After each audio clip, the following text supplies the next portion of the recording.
Make sure to watch this video all the way to the end because I have unprecedented proof that I'm going to show you that this man unalived this woman on purpose.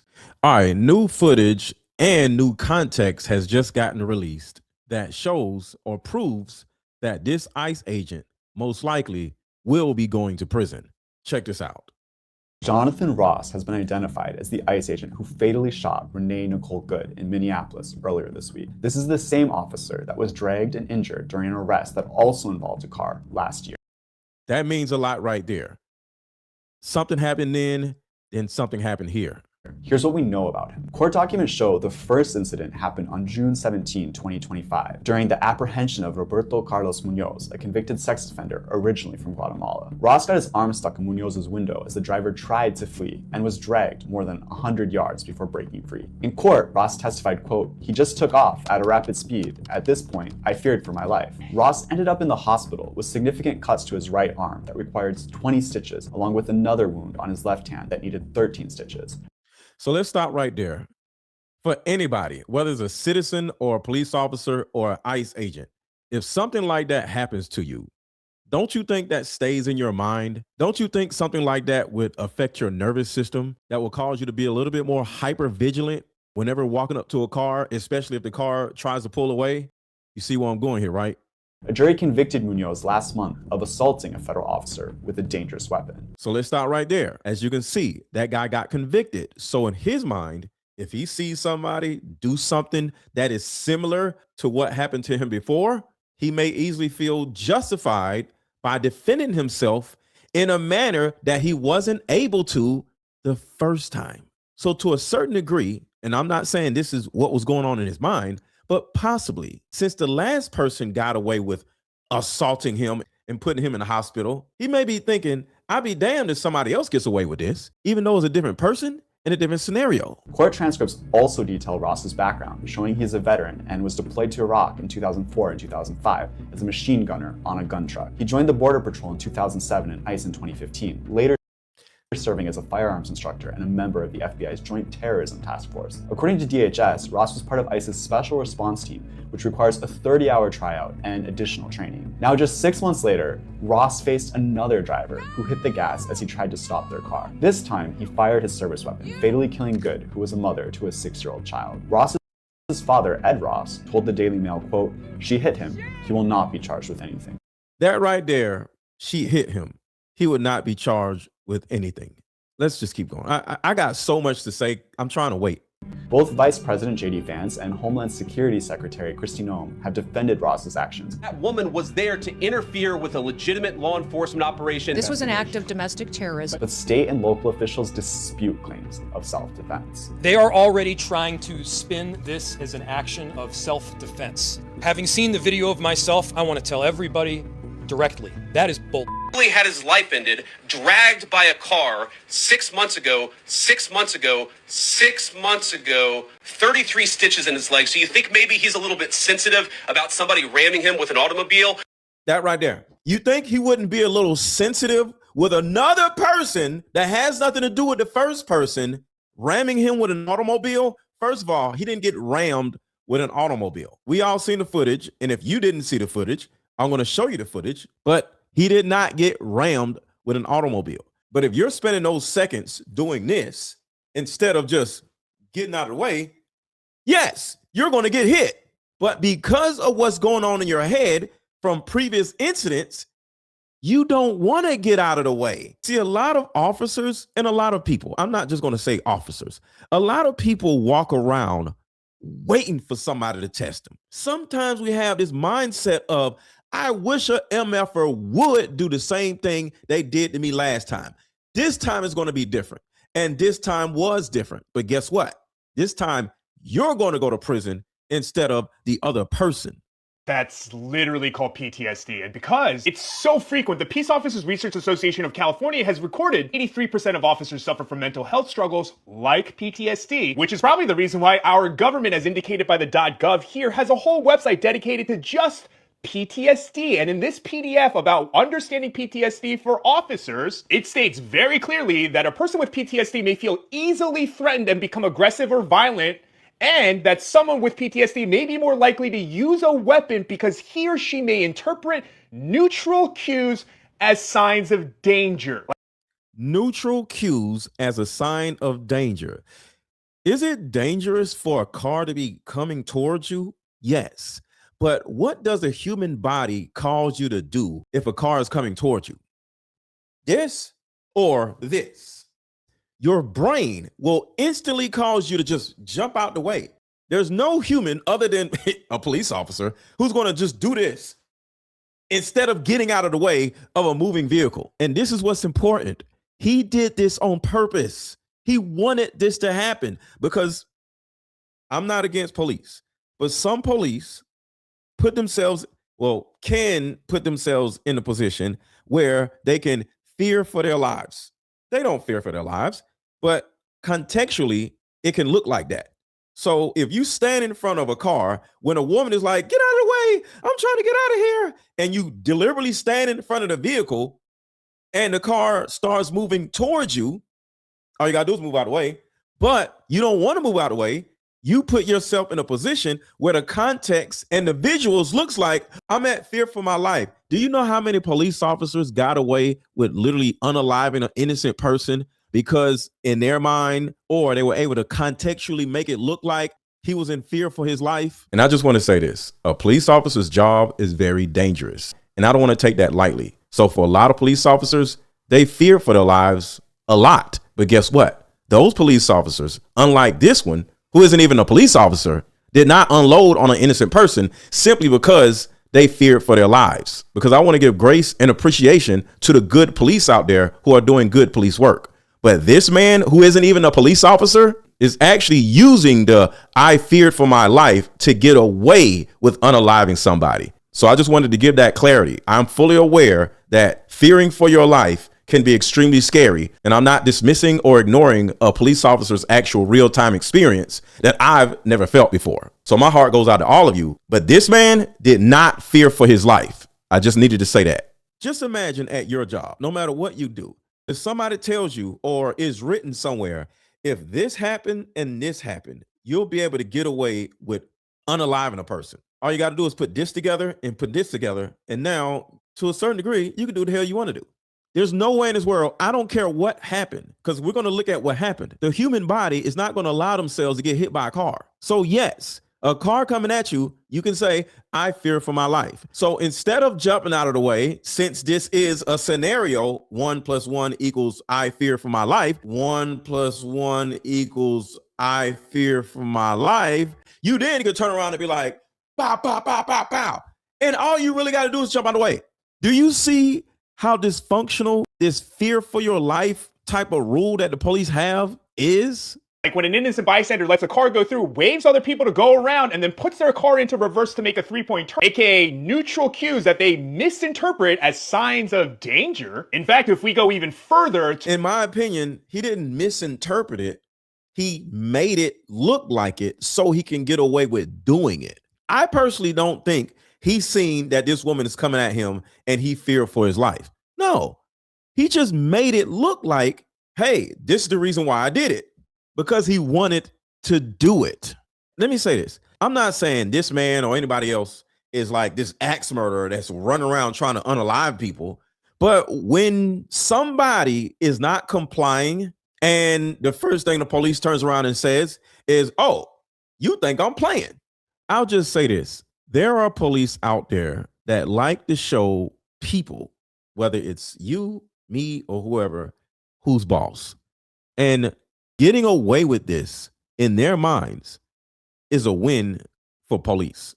And then he's not even a police officer. He's an ICE agent. That makes it even worse. But my point is, some people, if they can get away with it, they would do it, whether they're a police officer or ICE agent or a citizen. The reason why citizens don't do this, because they can't get away with it. It's about showing somebody who's boss. Oh, I'm going to show you.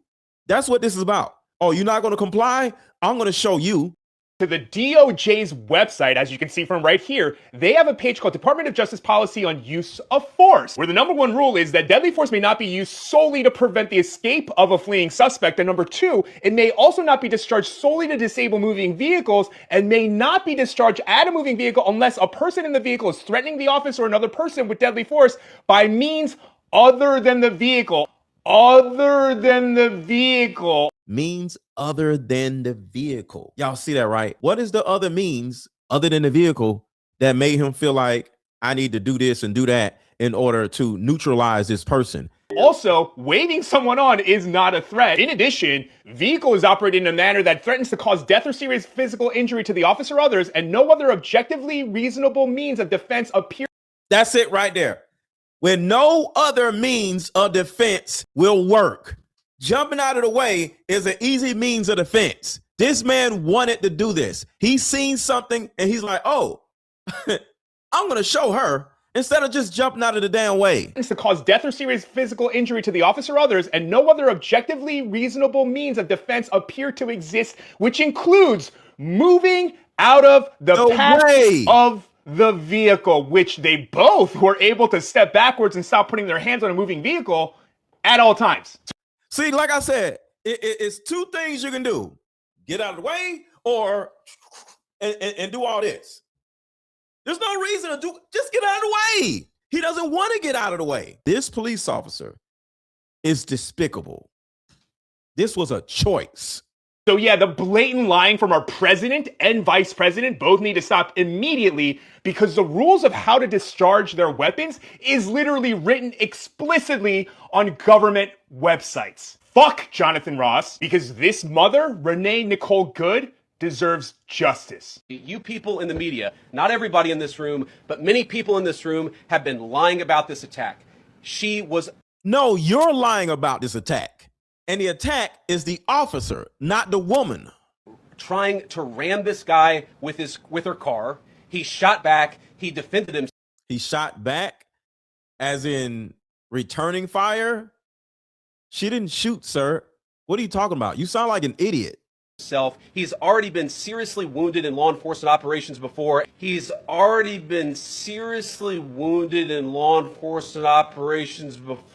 Which means he has PTSD, which means this man needs to go to prison. This is some innocent woman who was out for a drive in Minneapolis when a law enforcement officer shot at her. You should be ashamed of yourselves.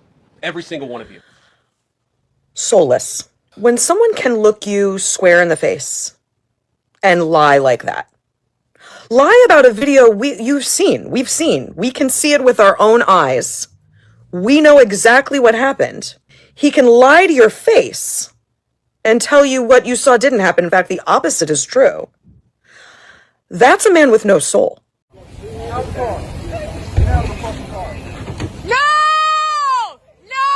So right here, you see the gun is already drawn. All the man has to do is get out of the way. Look at how the tire is pointing away from the officer. This stupid idiot is still shooting. And how was he hurt or injured? Look at him. I don't see any injuries. He didn't even fall. Oh my fucking God! I need every last one of you to send this part of this video to Homeland Security to make sure this man goes under the prison. Watch this. This is all the proof we need to get this man sent to jail and sent to hell. We can go frame by frame on this one. Keep an eye on this guy, the cold-blooded murderer, who's no doubt going to claim that he was afraid that his life was in danger. For someone who's going to no doubt claim that, he sure doesn't seem to be in any hurry to move out of the way. See, here you can see that instead of moving out of the way, he actually decides to draw his weapon and actually... And that's what I'm saying. It just makes more sense to just move out of the way. Drawing your weapon actually takes more time and more effort instead of just doing this. But no, like I said, he wants to draw his weapon because he wants to show this woman who's boss. It's not even a real police officer. plant himself more firmly. In fact, he's leaning over the hood of the car right now. On purpose. If you go frame by frame, you can see his feet are actually beside the... So right now you can see 4 feet. The first officer's feet and the second officer's feet. Nobody is in front of the car. So for anybody saying, oh, she hit that man. No, she didn't. He leaned into the car It's like a person that wants to get hit by a car in order to get insurance money or something. They're like, oh, that's what he's doing. Look at his feet. And look at the tire. The tire is turning this way. So look at the tire. The tire is totally turned away from his feet. So you can see his feet and you can see the tire. The tire is turned away from his feet. So nobody can sit here and say he got hit by the car. Look at the space between him and the car. Pulls the trigger. Look, but guess what? He shot the gun already, so it don't matter. When, again, both of his feet show that he has fully cleared the front of that vehicle. And then the next two shots happen here and then here. He's still shooting. And this is what I'm saying. He wanted to do this. Is he still in danger on the side of the damn car? No, he's trying to get rid of this woman.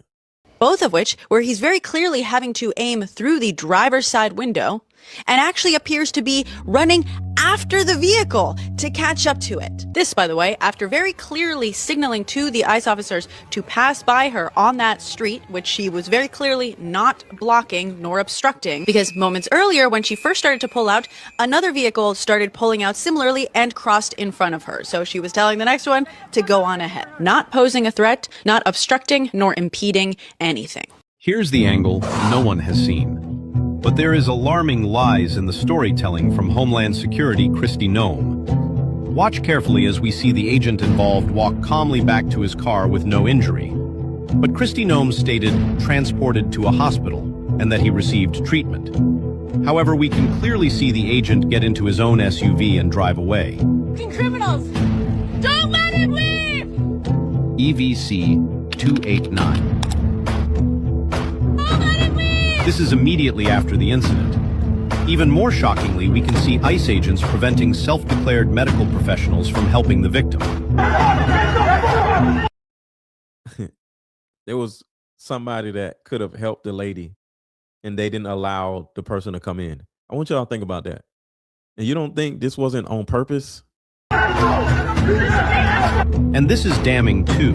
Right at the beginning, you can see the victim giving the signal for the vehicle to pass by. There was a physician that could have actually saved this woman's life. They didn't want her life to be saved. Of which there is plenty of room. Video just in, she seems to shed more light on it. Here, let's watch it at regular speed. All right, so stand by. You can see a cop right there. SUV, he was in the road as her SUV accelerated toward him. Stand by here, you can see it. There he is. He's right. Okay, so right here, Megyn Kelly. I don't like Megyn Kelly. I don't like this damn woman. I don't know what's wrong with her. I think something's wrong with Megyn Kelly, or she's getting paid to say stupid shit. Both of his feet are like this, and all he has to do is move out of the way. As her SUV accelerated toward him. Stand by here, you can see it. There he is. So he's literally like this, trying to stop the car instead of just getting out of the damn way. And this is what I'm talking about. This stupid dude is trying to stop the car from moving. Just get out of the damn way. Right there. He's standing in the road, and her car comes for him. Her car comes for him,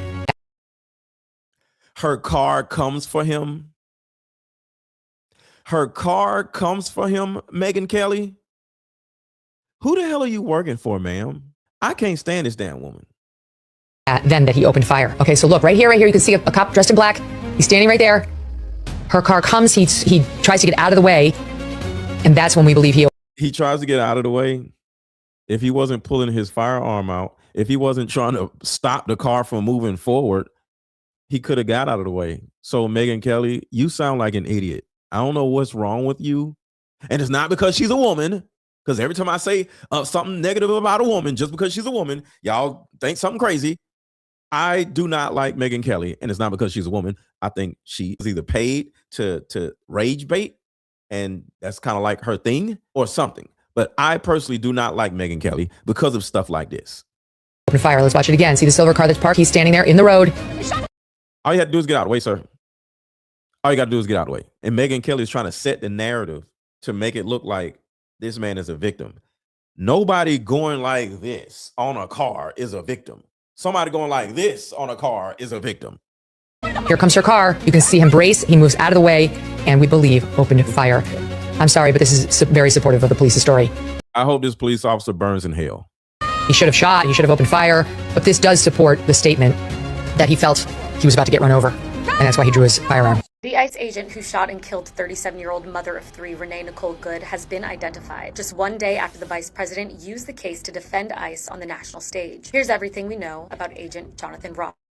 He's an enforcement and removal operations agent and an Iraq veteran who's been living on the outskirts of Minneapolis since 2015. The 43-year-old has served as an immigration officer since at least 2013 and was previously dragged by a car during a separate incident in June of 2025 while attempting to make an arrest. Neighbors of Ross told the Daily Mail the ICE agent is a hardcore MAGA supporter who flew pro-Trump flags up until recently. He's married to a 38-year-old Filipino woman whose parents still live in the Philippines, and the two reportedly have several children together. When interviewed by Daily Mail, Ross's 80-year-old father defended his son for fatally shooting Renee Nicole Good and declined to reveal how long his daughter-in-law has been in the U.S. Meanwhile, protesters have been gathering around the country as the shooting continues to fuel a national political backlash. All right, so this is body cam footage directly from the police officer. Let's look at what this seems to be.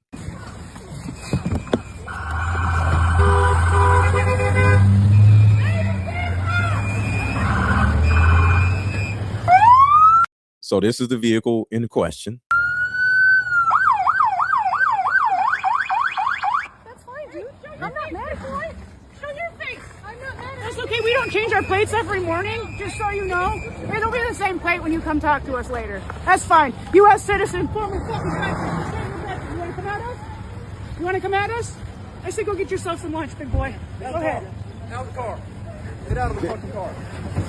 Get out of the car. Whoa!